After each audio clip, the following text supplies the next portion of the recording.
Ito na po ang ating paksiw na tilapia with kangkong. Ayan po. Ayun o, plapla po. Malaki plapla. Tayo ngayon ng ano guys, isda, tilapia. Ito na yung nahuli ko. May dalawa na akong nahuli dito. Ito. Ayan. Mga aruyo na tilapia. Ito may nahuli ako dito. Papain ko na.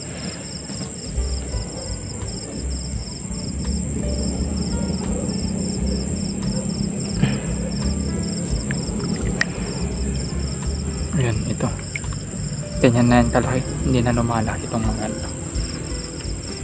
Hindi ko na. Ito po. Bali, 4 na yan ako.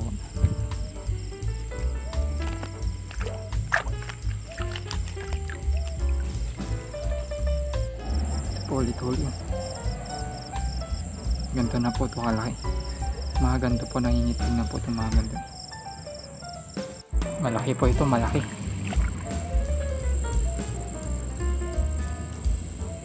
Ano pa na?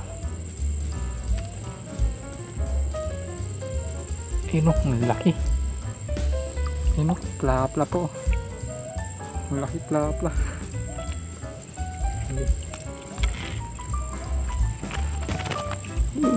Nakawala pa.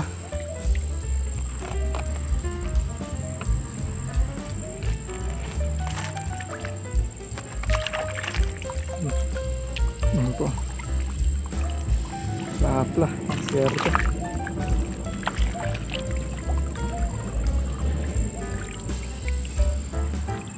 Madami-dami na din nakuha natin.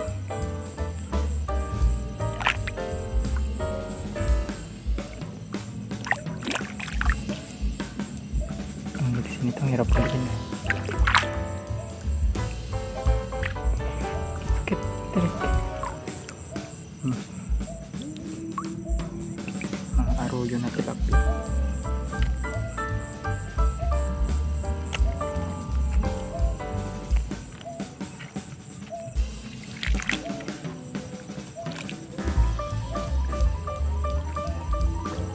Ayan.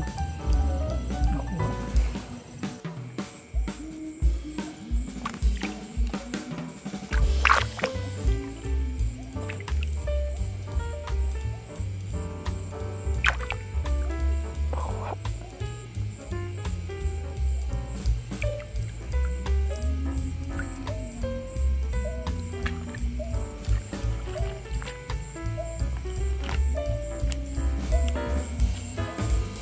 Ano pa yung mga nakuha ko?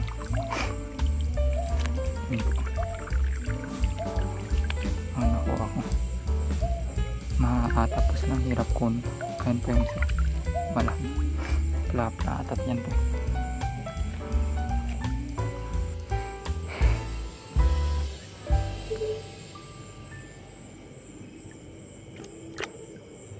Tumatal.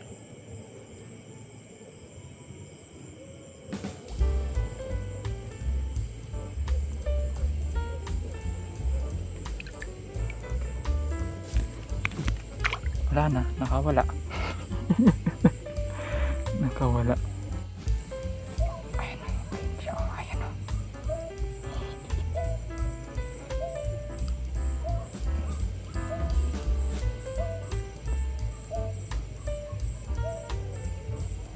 Wala.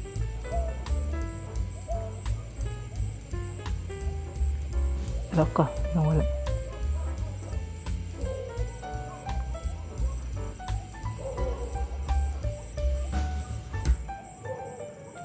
Saan siya sumuot? Nick. Ano yun? Ayun. Ano? Ano?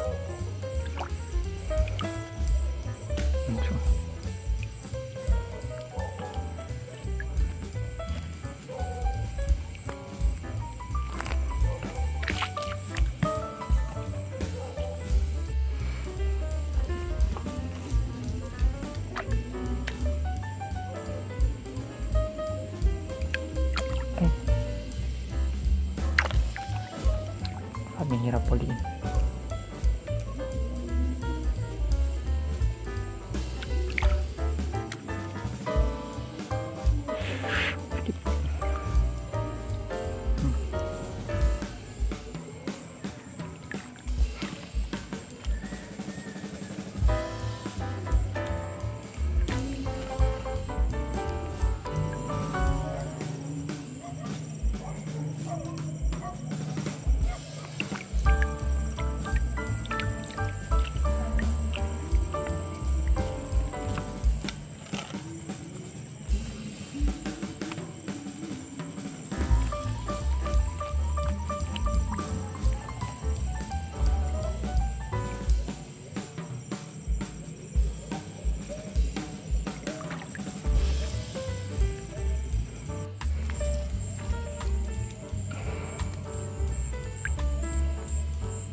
nahuli ko.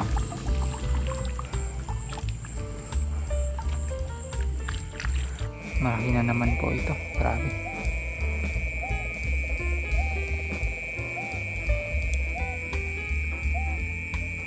Medyo malaki pala, hindi malaki. Ayun.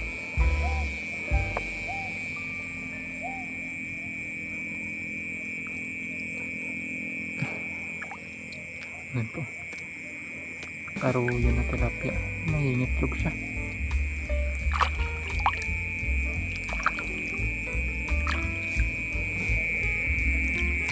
Nangingitlog. Ayun, nangingitlog po. Kawalan natin. Nangingitlog. Sayang din yung itlog.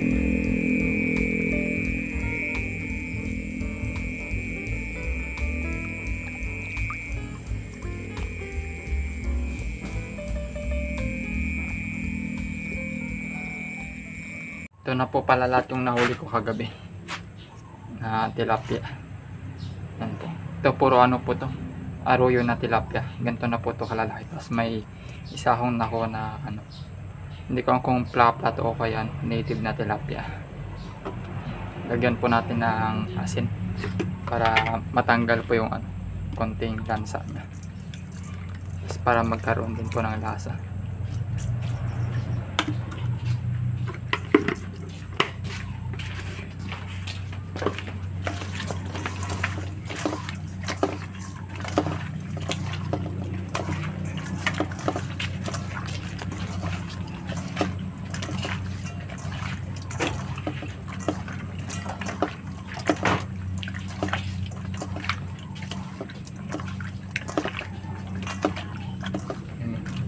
Ito yung mga lansa nyo.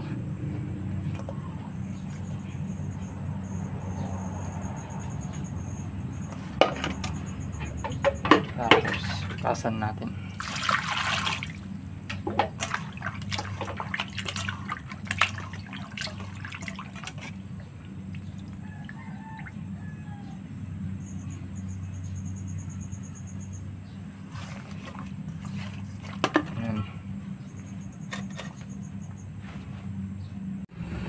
Maghiwa na po tayo ng mano. Ilalagay natin pangpalasa sa paksiw natin.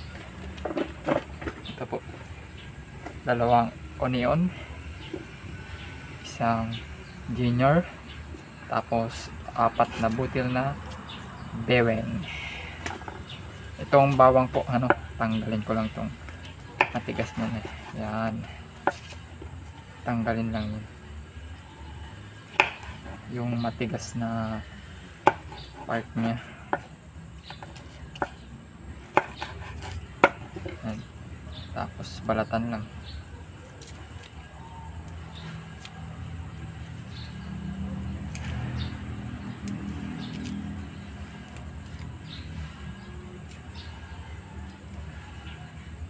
Kahirap balatan ay.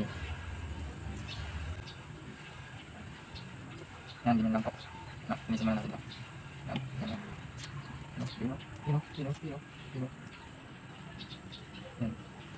Yung mga iba ko pagka naguluto ng paksiw, hindi nang lalagyan ng bawang, pero ako try ko lagyan ng bawang, ng bawang. Yan.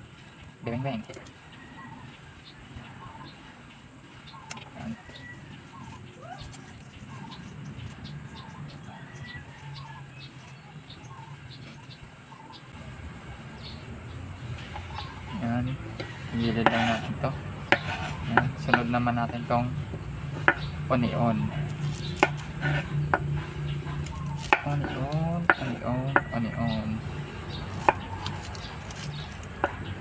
Yan. Bali 4 na hati lang gagawin natin.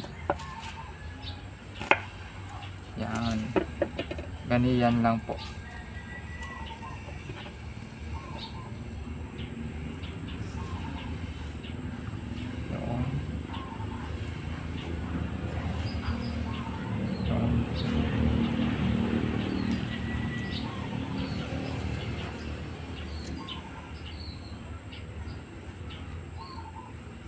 Makatas-katas tong ano, sibuyas na to. Itong onion na to. Makatas-katas.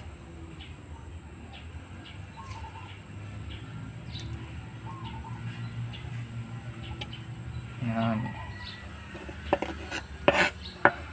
Yun. Ito kahit dalawang hati lang kasi maliit naman siya.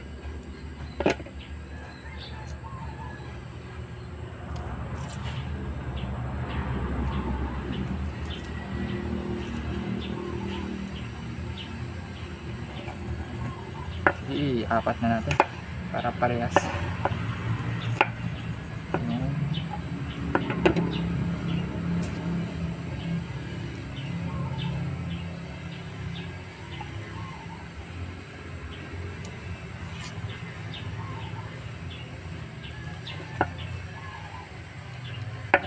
Ito naman, luya, may ginger, and may dala pong kutsara dito para mas madali pong mabalatan. Ganito po yung ginagawa.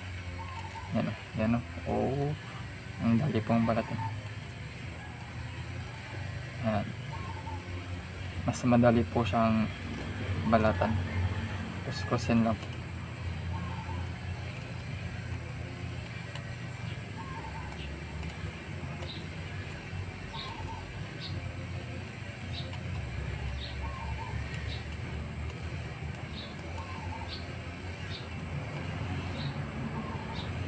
Ang smooth niya. Oh.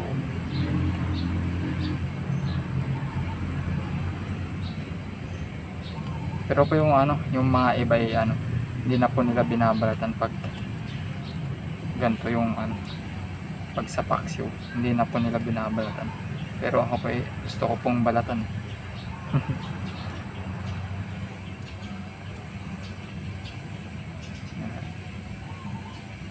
Gilid muna natin ito.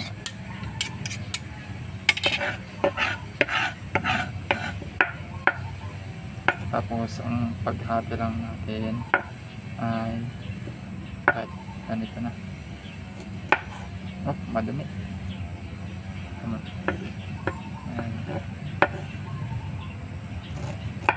Ano?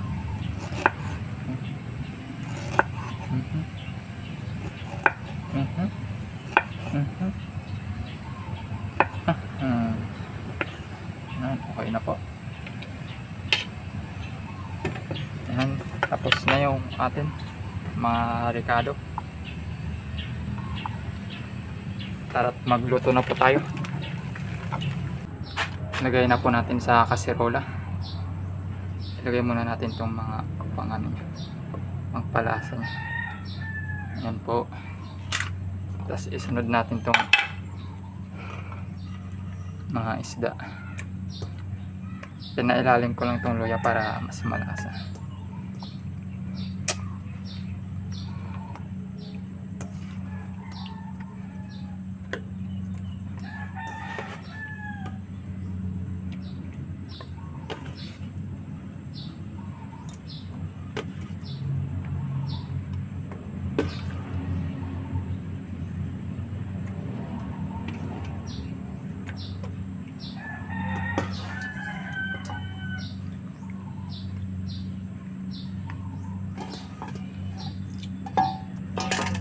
Tapos yung sibuyas,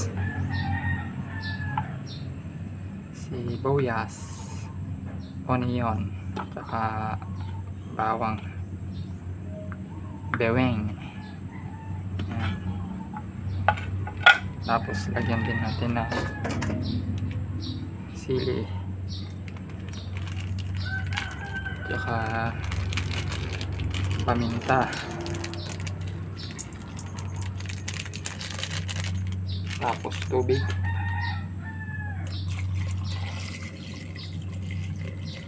Oh, tama na yan. Ganyan lang.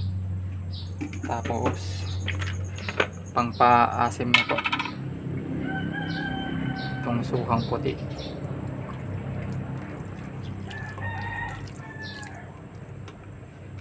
Kulang pa. Amoy na yung asim niya. Dapat yan.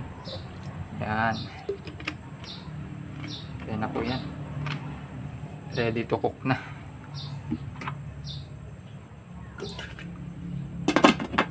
Takpan natin para hindi sumingaw yung lasa niya. Okay, ready to cook. Simulan na po natin mag-apoy dito sa kahoy. Mas masarap ano ito. Mas lalong sumasarap pag sa kahoy niluluto. Tanggalin ko lang sa mga abo.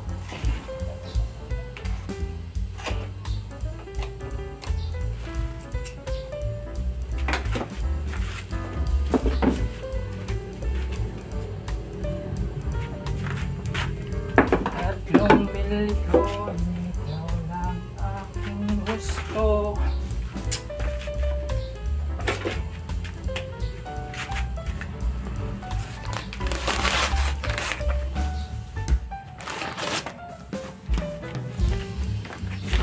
Papel.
Nahilo ko na.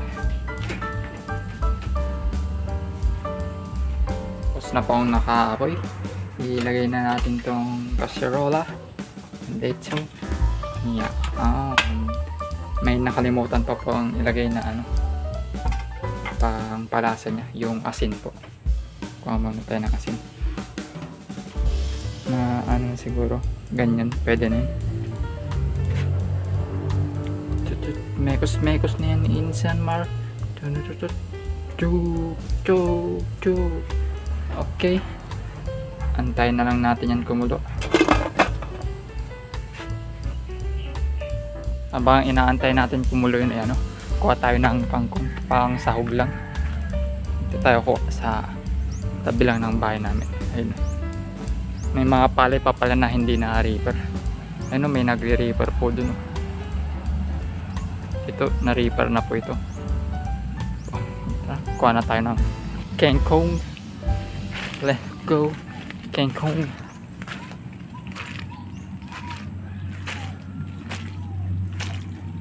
Mga kangkong.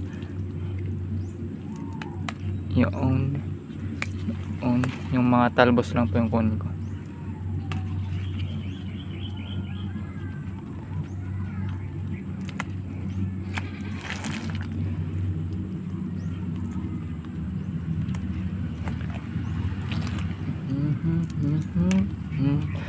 Maliit na putas lumalaki, konting busot at dumadami, di makapaniwala.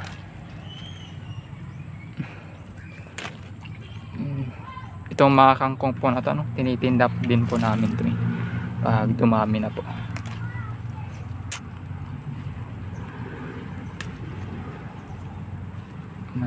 Kangkong, kangkong, kangkong, kangkong, kangkong, kangkong. Kangkong, kangkong.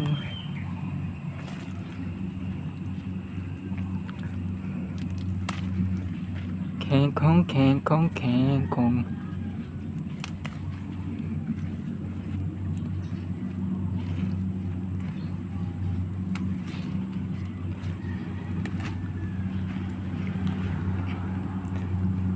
Kangkong. Okay na po siguro to. Pwede na to. Ayan po, may na ano na po yan dati, na-harvest na. Kaya ganyan po. Tumutubo na lang po ulit, nagsasarinit.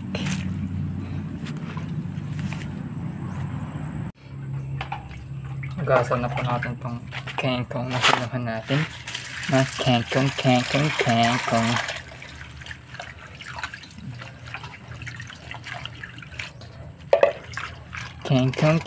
Kengkong.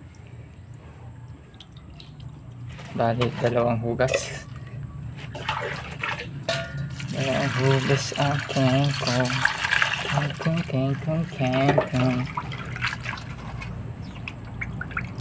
Yan. Tapos babara natin ng tubig.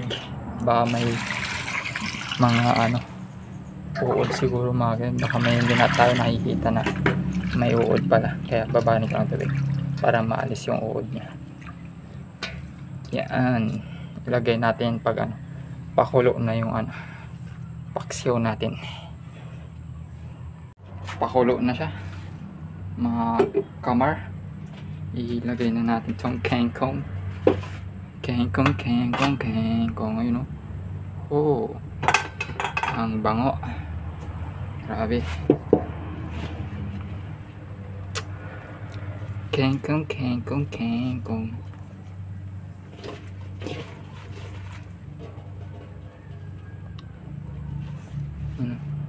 Natakpan na yung tilapia.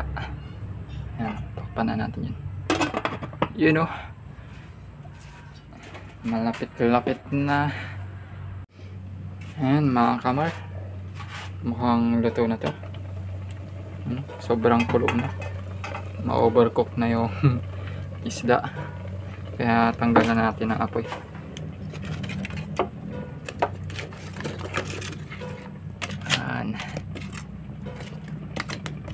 Dahil na mukhang overcook na itong isda. You know? Cheese. Paksiw with kangkong.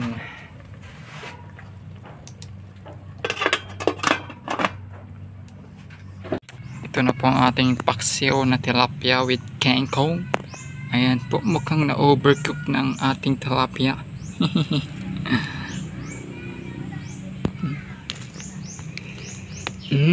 Maamoy, maasim. Ayan po. Okay, hanggang dito na lang mga kamar. Bye. See you sa aking next vlog. Okay ba? Okay. See you.